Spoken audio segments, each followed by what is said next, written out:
Hi and Assalamualaikum everyone. We here to discuss about statistical indefenses of culpable homicide cases in Malaysia. For this assignment, we consist about 5 members to complete this discussion.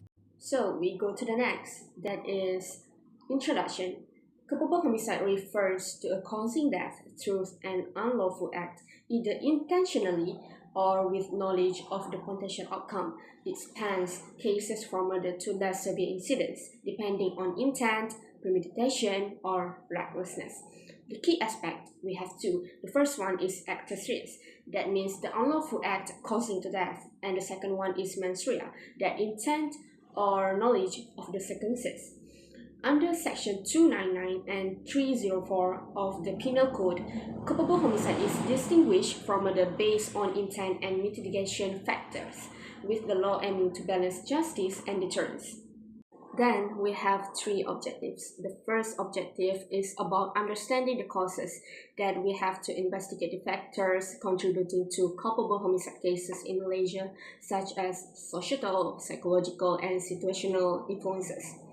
And the second objective is about exploring legal defenses, and that we have to examine the various defenses available in culpable homicide cases, including self-defense, provocation, and lack of intent. And the third objective is about applying the defenses, and we have to analyze how these defenses are applied in Malaysian courts, focusing on real cases to highlight their effectiveness and limitations. Assalamualaikum warahmatullahi wabarakatuh. My name is Muhammad Hamshah, and today I'll be going to presenting on the literature part, which firstly I will give you the definition of culpable homicide. What is culpable homicide? Culpable homicide involves causing death with the knowledge or intent that the act may likely cause in death. It differs from murder based on the level of intent and the immediacy of the threat. Under Section 300, subsection D, culpable homicides become murder if the offenders know their acts poses imminent danger likely to cause death or serious injury and proceed without justification for taking such a risk. Okay, now, what is the differences between culpable homicide and murder? The differences is it emphasizes that culpable homicide has a broader scope covering both intentional and unintentional acts leading to death. In contrast, murder is a specific subset involving malice, certainty, and premeditation, while culpable homicide often result from recklessness or sudden provocation. Moving forward to the elements of culpable homicide. Now let's talk about the elements in an active euthanasia situation. If a doctor intentionally causes a patient death at the patient's request, it is considered as culpable homicide. However, if the patient consent is valid and the act is done with a good intention, it is classified as culpable homicide and not amounting to murder under Section 299 with a lesser degree of murder. Consent is crucial in determining the doctor's criminal liability, as valid consent reduces criminal culpability under the law. Next, omission in withholding the treatment. Withholding treatment is not inherently criminal, particularly for terminally ill patients where treatment would be futile. However, a doctor's omission could result in criminal charges if it is reckless or negligent. For an act to qualify as culpable homicide, first, the person must be dead. The death must be caused by another individual, and also the causes must involve the intention to cause death, intention to inflict injury likely to result in death, or knowledge that the act is likely to result in death. Now moving forward to the historical background, which in 2012, Singapore reformed their penal code, allowing judicial discretion in some murder cases, but Section 299 and 300 defining culpable homicide and murder remains outdated and unclear. The key issue is the vague distinction between the two, causing inconsistent sentencing and confusion. Critics propose renaming culpable homicide as manslaughter, clarifying terms like intention and knowledge, and aligning sentencing with the severity of the crime to address this issue. Next, legal provisions of culpable homicide. Section 299 of the Penal Code defines culpable homicide. The term homicide comes from the Latin word homi, which man, and cido, to kill, referring to the act of killing another person. Section 299 focuses on culpable homicide, where the act is committed with intent or knowledge that it could result in death or serious injury likely to cause death. However, an act is not considered as murder unless specific criteria are met, including intent, awareness, and the likelihood of causing death. Now, moving forward to the last part of the literature review, which is the procedural history of the culpable homicide. A trial has two phases. First, the prosecution phase, where evidence is presented, and the defense phase, where the accused can respond. The authors highlight that the prosecution must prove the case beyond a reasonable doubt, while the accused needs to prove their case on a balance of probabilities. They also discuss the rights of unrepresented accused individuals, ensuring they are informed of their rights and assisted by the courts. For those with legal representation, their defense strategy is handled by their attorney. Overall, the article emphasized the importance of providing fair defense right to all accused persons in criminal trial. Now, let's sum up the literature review. Moving forward to the next part, which is in the discussion parts. Assalamualaikum, my name is Ahmad Rahman Muaz, and I'm here to present my analysis on culpable homicide cases.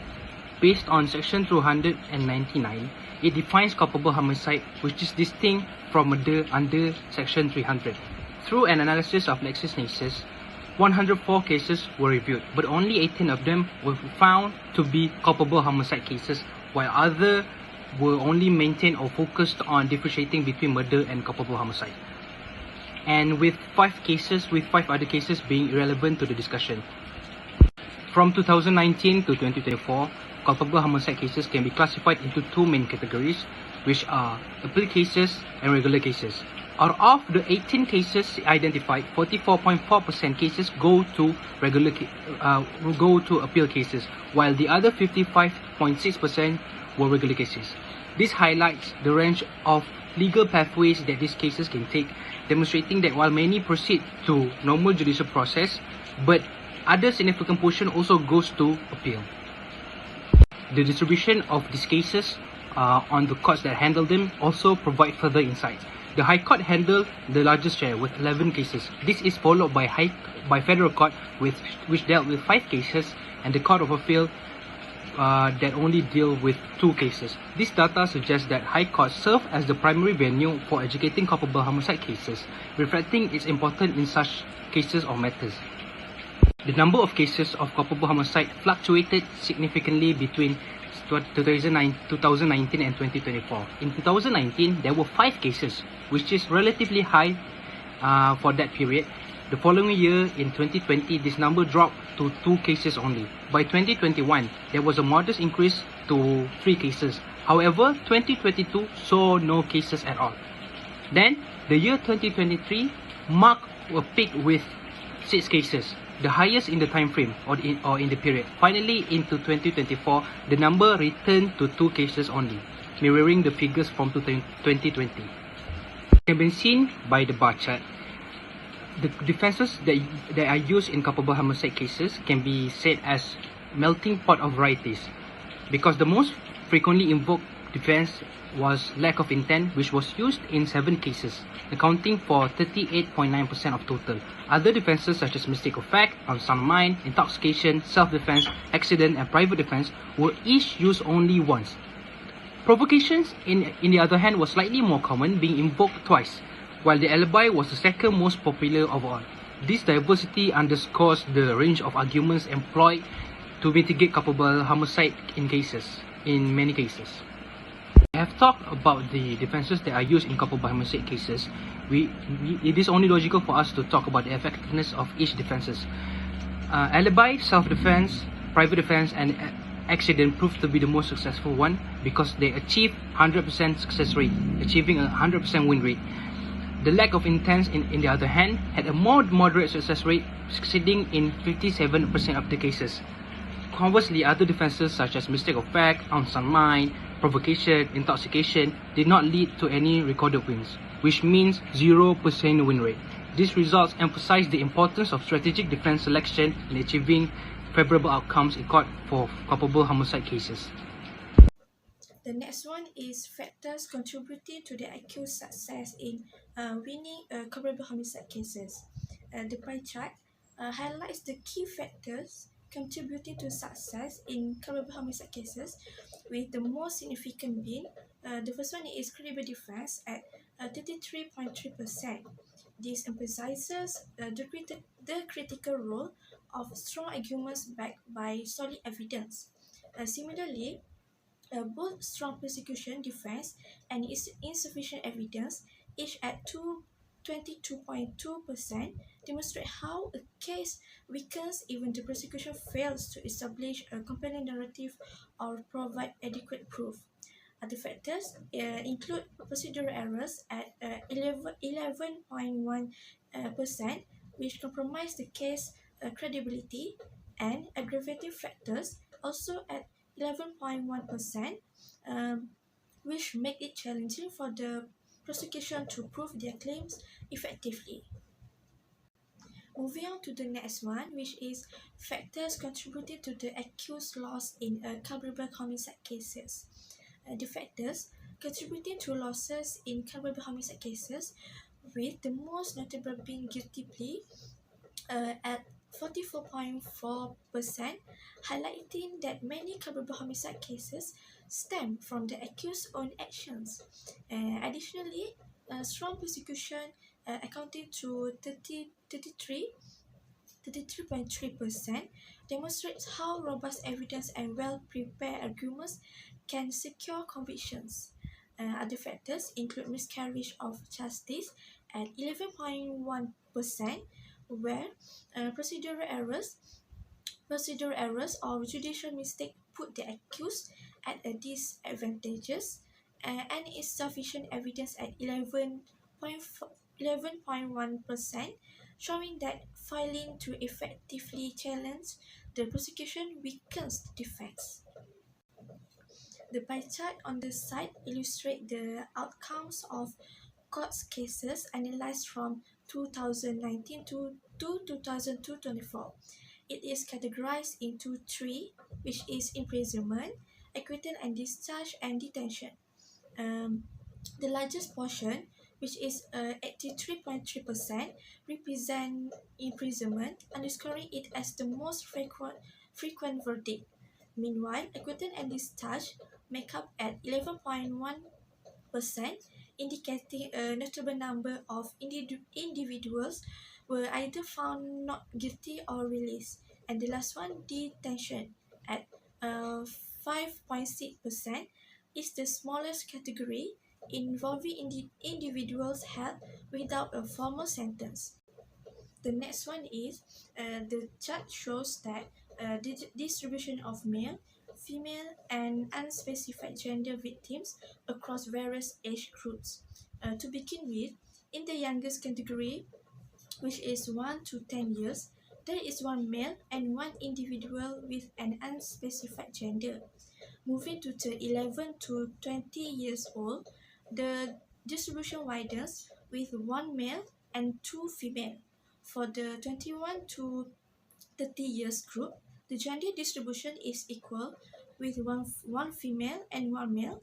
And next, the 31 to 40 and 41 to 50 and 51 to 60 age groups are dominated by the males, with one male each in the 31 to 40 and 40 in the 31 to 40 and 51 to 60 categories, and two males in the 41 to 50 groups, while no females or individuals with unspecified gender are present.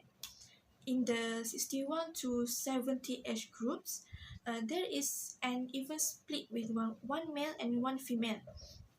And lastly, the not stated category includes two males, three females, and one individual of unspecified gender.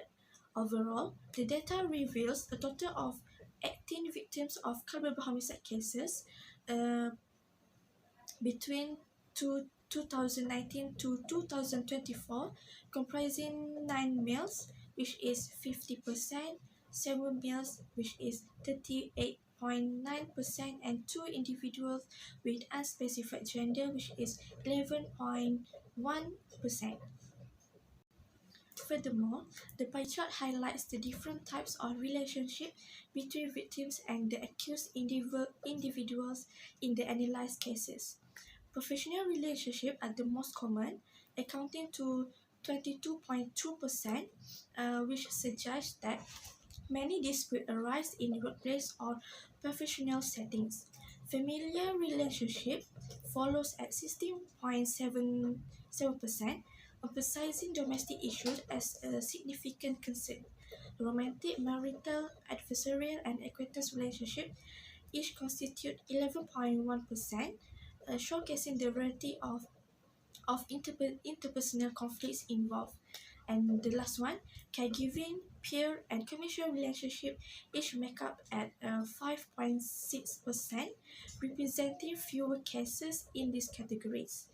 And overall, the chart reflects the wide range of connection between the victims and the accused individuals in these cases.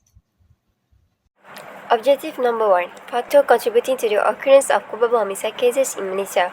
Culpable homicide in Malaysia is driven by economic hardship, family dispute, substance misuse, mental health problem, cultural belief, weapon availability, peer pressure, and ineffective conflict resolution.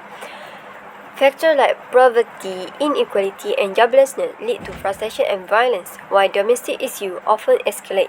Substance misuse and untreated mental illness are significant factors, as are cultural norms around honor and revenge.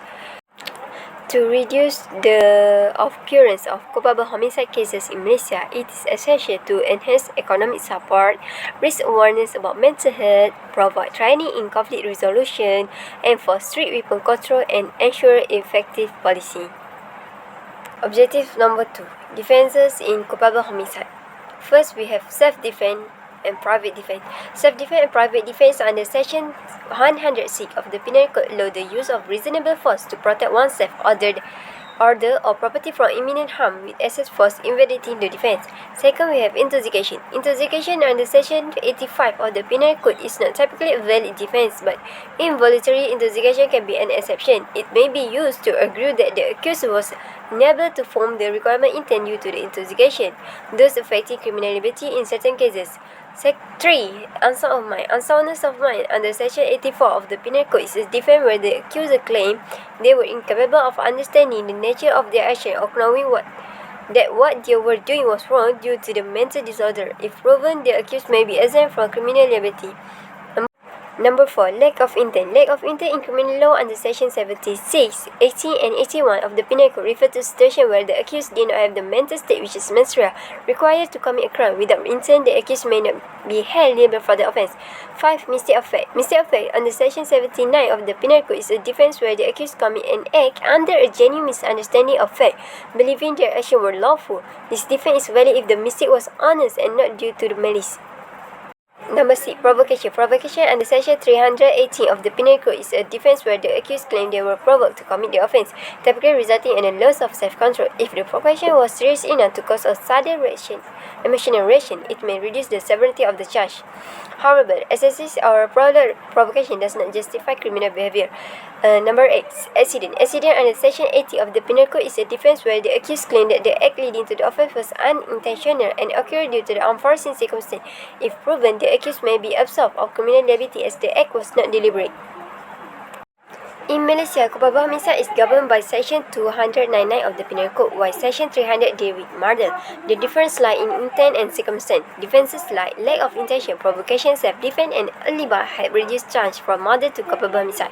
The most successful defense, lack of intention, 38.9, argue that the accused caused death without intent to kill or cause serious harm. Death from negligence or sudden fight often fall under this.